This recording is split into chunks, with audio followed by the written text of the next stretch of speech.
The notion that science is satanic and deceiving faithful Christians is a perspective that has been perpetuated by some individuals who view the pursuit of scientific knowledge as being in direct conflict with their religious beliefs. This mindset is often rooted in a misunderstanding of the fundamental principles of science and a lack of insight into the scientific method.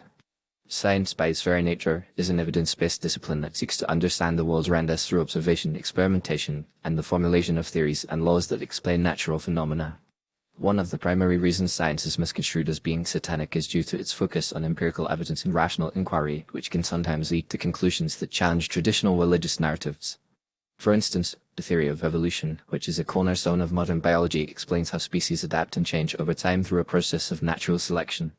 This theory is often seen as conflicting with the biblical account of creation, leading some to view science as an enemy of faith. However, science does not set out to disprove religious beliefs, but rather to understand the natural world. The conflict arises when scientific findings are perceived as challenging religious dogma, rather than being seen as complementary ways of understanding the world. Moreover, the idea that science is lying to faithful Christians assumes that scientists are engaged in a deliberate attempt to deceive the public. This could not be further from the truth.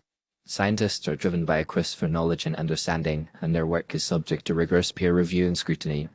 The scientific method is designed to minimize personal bias and ensure that findings are reproducible and verifiable.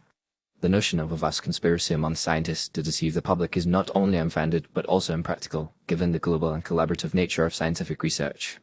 It's also important to recognize that many scientists are themselves Christians or followers of other faiths, and they do not see their religious beliefs as being in conflict with their scientific pursuits. In fact, some of the most significant contributors to science have been people of deep faith who saw their work as a way of understanding and appreciating God's creation. The historical example of Isaac Newton, who was both a pioneering scientist and a devout Christian, illustrates that faith and science are not mutually exclusive.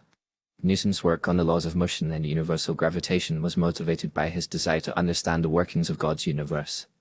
Additionally, science has provided countless benefits to society, many of which are embraced by Christians and non-Christians alike. Advances in medicine, technology, and environmental science have improved the quality of life for millions of people around the world. Vaccines, which are a product of scientific research, have eradicated diseases that once devastated communities. The Internet, a technological marvel made possible by scientific discovery, has connected the world in ways previously unimaginable. These achievements are a testament to the power of science to improve human life, and they should not be dismissed as satanic or deceptive. In conclusion, the perception that science is satanic and lying to faithful Christians stems from a misunderstanding of the scientific method and its objectives. Science is not an enemy of faith, but rather a complementary way of understanding the world. It seeks to explain the natural universe through evidence and reason without intending to undermine religious beliefs. By recognizing the value and integrity of scientific inquiry, Christians and non-Christians can work together to advance knowledge and improve the human condition without seeing each other as adversaries. Faith and science are not mutually exclusive, and when approached with an open mind and a willingness to learn, they can enrich each other in profound ways.